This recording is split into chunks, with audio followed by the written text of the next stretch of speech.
46 through 52.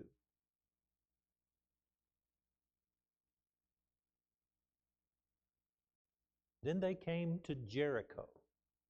As Jesus and his disciples, together with a large crowd, were leaving the city, a blind man, Bartimaeus, which means son of Timaeus, was sitting by the roadside begging.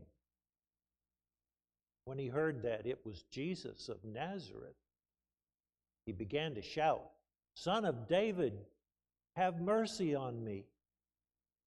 Many rebuked him and told him to be quiet. But he shouted all the more, "Son of David, have mercy on me." Jesus stopped and said, "Call him." So they called to the blind man, "Cheer up, on your feet, he's calling you." Throwing his cloak aside, he jumped to his feet and came to Jesus. "What do you want me to do for you?" Jesus asked him. The blind man said, "Rabbi, I want to see." "Go," said Jesus. "Your faith has healed you." Immediately, he received his sight and followed Jesus on the road.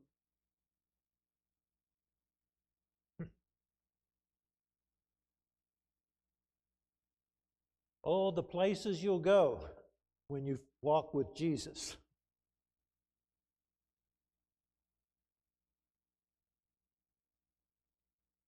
The places you'll go to walk with Jesus and those others who walk with Jesus.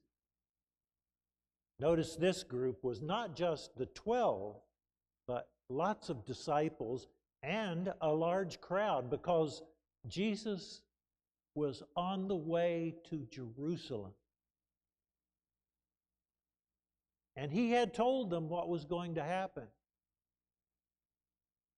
He had told them he was going to confront the powers of the Roman Empire and the powers of the temple. And he said, "I'm going to suffer at the hands of these people. And they will crucify me. And on the third day, I will rise again." They hardly heard that. When they heard him say, "They will crucify me," that stopped them. As Peter said to him, "This can never happen to you."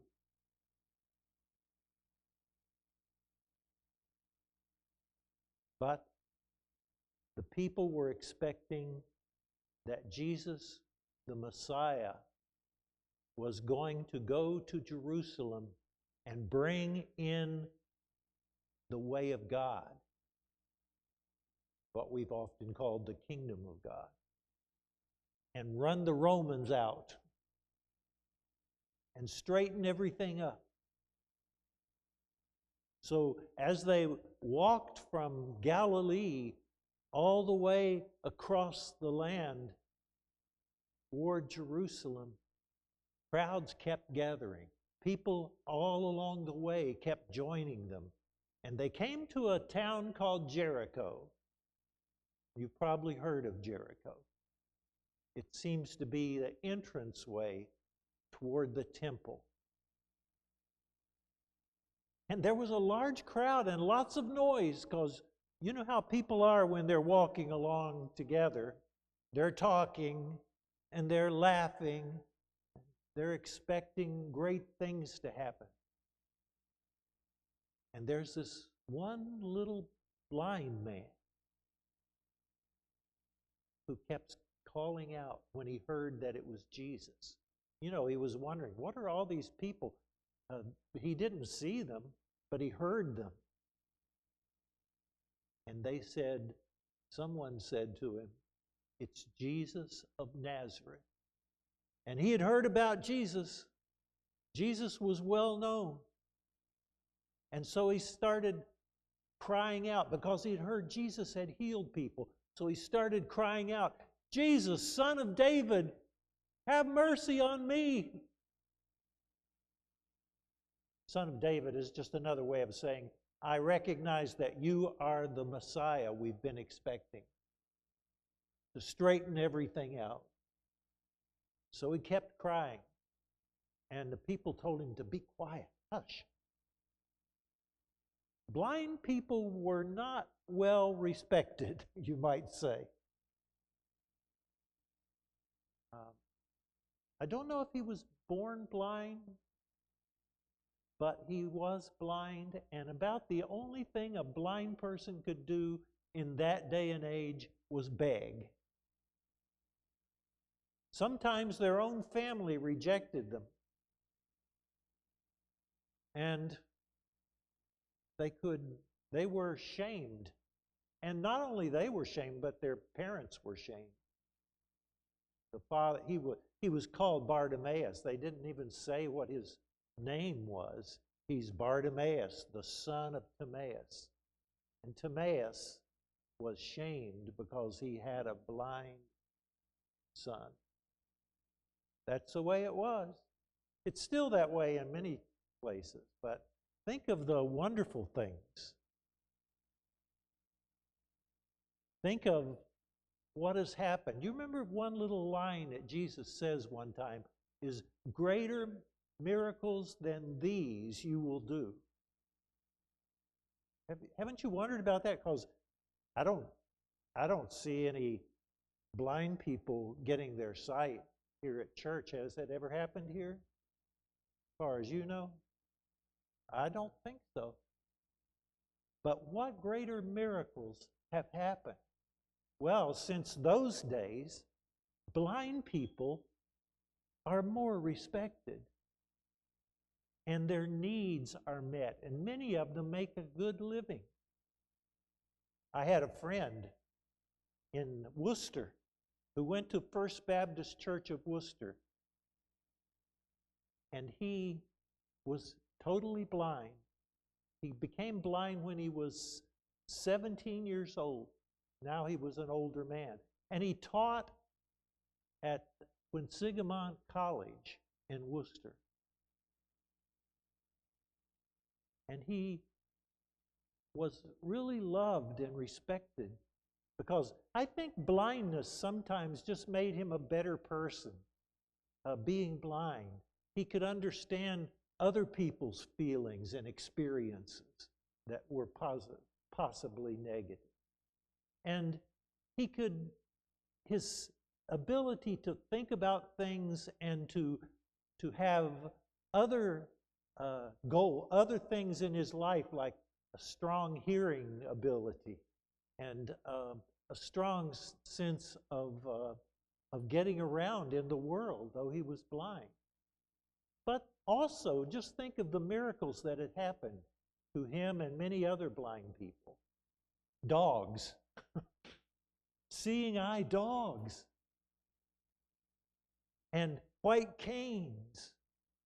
And he always took the public bus, a public ride to church and to Winn St College where he taught.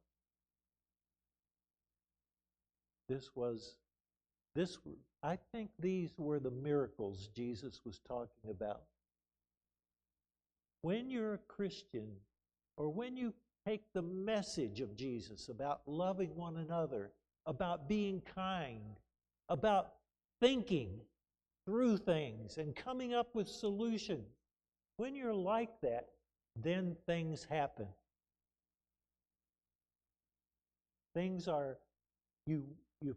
We find ways to help people who have what we call disabilities. I'll tell you about Nagaland. Do you know Nagaland? Do any of you know where Nagaland is? You do, Becky. Of course, you work with multicultural ministries.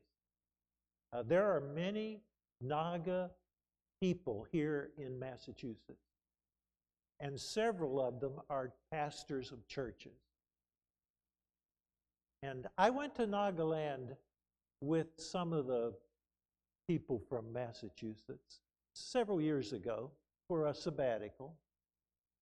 And Nagaland is so interesting because it's in northeast India. It's in the jungles of India. And the people there are tribal people. They're not like the southern Indian people. They live in the jungle, they're tribal people, you know, like the Jungle Book. But the interesting thing to me is, as you fly into Dimapur, one of probably the largest city in Nagaland, you fly in and you're coming into this little airport, and you look around and you see unusual architecture, but you know what else you see? Baptist churches. All of these Baptist churches. Everywhere you go in Nagaland, 85% of Nagas are Baptists, connected with American Baptists, because missionaries went there. And the chiefs of the tribes were converted to Christ. And that means all the people became converted to Christ. That's why there's so many Baptists there. And and 95% of the people are some kind of Christian. So it's really quite an interesting place. But you know, they had a problem with people, they called it with different abilities. That was their new word for it. But they had a problem with people who were blind, children who were born blind or crippled in some way, or some other issue, a different ability. The idea was, what happened is they thought these people were a shame on their family. And so they kept them at home. They didn't send them to school. They would not send them to church or take them to church, even though they were Christians. They kept them at home. So one of the Naga pastors had a project, and that was to open up a center for people with different abilities and to teach the people and the families and the churches that they were people, they were their neighbors, and there was nothing shameful in what they were to experience. They just had different abilities. And so they worked hard in the communities of Nagaland to talk people into bringing or letting their families go to church and to school. That's one of the miracles Jesus is talking about. Yes. So I learned that new word too there. Having different abilities. By the way, the Naga people are good singers. Almost all of them, Marsha, are good singers. We could get them in the choir, maybe. But you're good singers too. But so I was gathered around a fire on New Year's Eve. I was there over New Year's. And they were all singing in their language. But I knew the hymns they were singing, because they're all the hymns we sing, like Holy, Holy, Holy. So I could sing along in English, of course. Well, sort of English. And suddenly we were talking, and I told them that I grew up in West Virginia. And they started strumming their guitars, and the whole people were singing Almost Heaven, West Virginia. They knew that song. So that was a great experience. But in that program, to reach out with people with different abilities, they were like Bartimaeus, calling out, "Have mercy on me." They were calling out to the church of Jesus Christ, "Have mercy on me." What do you want me to do for you, Jesus? Now, that's an interesting question. It's interesting that Jesus didn't just heal the man, but Jesus says to him, "What do you want me to do?" I think probably Jesus knew what he needed. But see, Jesus respected Bartimaeus. He doesn't just do something for him. Like we often talk about charity, doing charitable acts and doing charity for people. But Jesus doesn't want to be charitable to Bartimaeus. He wants to respect him and love him. And so he asks him, "What do you want me to do?" This is the way we should treat each other. We should respect each other. That's one word for love. Respect each other. And not just lord it over each other or do what we want rather than finding out what another person wants. And then what did Bartimaeus do after his sight came back? I like this line. And it can be translated this way. He walked with Jesus on the way. He joined the students, the disciples, and he joined Jesus on the way to Jerusalem. And I'm telling you, he knew it wasn't going to be easy going to Jerusalem. He knew there were some difficulties ahead of them, that they were opposing the Roman Empire. Bartimaeus knew that as well, but he walked with Jesus on the way. Now, I don't know what happened when they got there with Bartimaeus. We don't hear from him again. And maybe he was like many of the crowds that came with Jesus. When they found out that Jesus was crucified, they fell away. They ran away. I don't know that that's what happened to him, because that was the negative part of what happened when Jesus went to Jerusalem. Jesus came to oppose the systems of domination and oppression. The very people who had oppressed the people from the poor people and people like Bartimaeus. Jesus came to oppose them. But he opposed them with love. He opposed the people who were possessed with this evil domination and hatred and fear. He opposed them with love. You remember that part in the Garden of Gethsemane? He said, "Put away your swords. Do you not know that I could have called 12 legions of angels to set me free?" Jesus could have done that, but he didn't. Why? Why? Because he loved even his enemy. And he did not desire to destroy them. I was talking to you a little bit about what Gehenna meant. It doesn't mean hell. It means the garbage dump outside Jerusalem. And this speaks, Jesus' attitude toward his enemies speaks to how God regards his enemy, God's enemy. He loves them. And I don't want you to think for a minute that God is going to torture people for all eternity. God's not. I don't know what will happen, but I know that God is not going to torture people for all eternity. Put that in your pipe and smoke it. Now, so this is what happens. Now, we are being called in the Gospel of Mark to walk with Jesus. Now. And we are called, like Bartimaeus, to call out to Jesus, to have mercy on us and help us to see.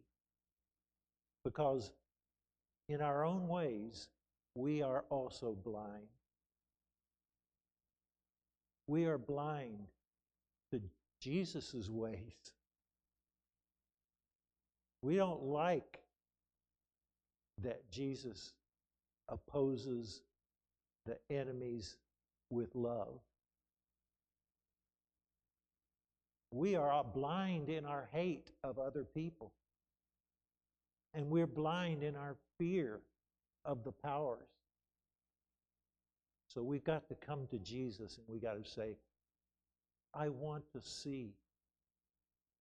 And Jesus will say, your sight is restored.